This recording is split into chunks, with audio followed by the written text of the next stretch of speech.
This is one of CLC's budget templates, which I will be walking through today. This first tab is our assumptions tab, which is giving us qualitative information instead of quantitative information.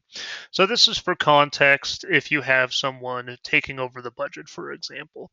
What is your payer mix based off of? In this example, your payer mix is based off the historical data of the claim count from the EMR for the medical and behavioral health.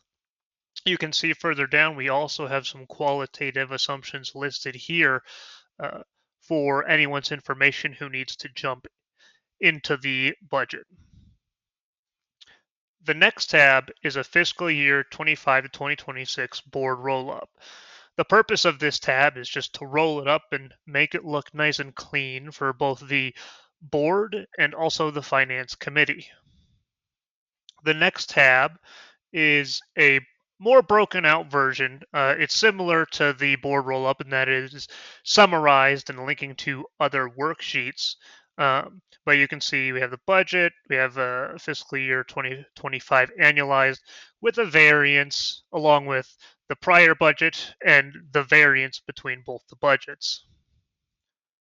The next tab is again a summary, but this time the summary is broken out in further more detail so that you can see things by month, assumptions made as it pertains to things such as seasonality, or if it was just taken as an annual divided by 12, and things like some expenses.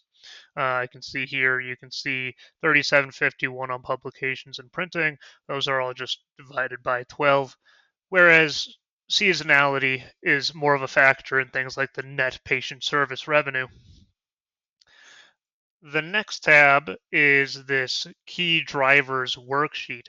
This key drivers worksheet is very useful to allow you to change quantitative assumptions such as what's the average medical supplies per visit. You could hard code this and overwrite this if you are expecting it to go down or up in the next fiscal year.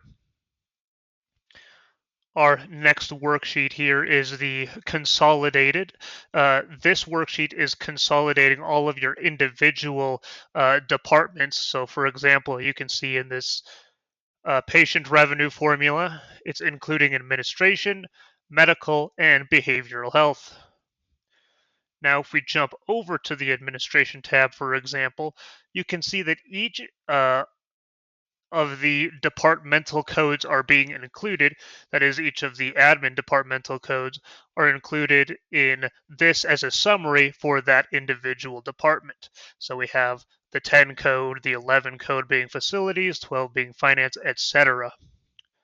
The primary driver of each of these individual codes is the P&L tab. So let me jump to that. And we can see we have the account, the balance, and the monthly average here, along with some additional information um, that is all linking into these individual codes.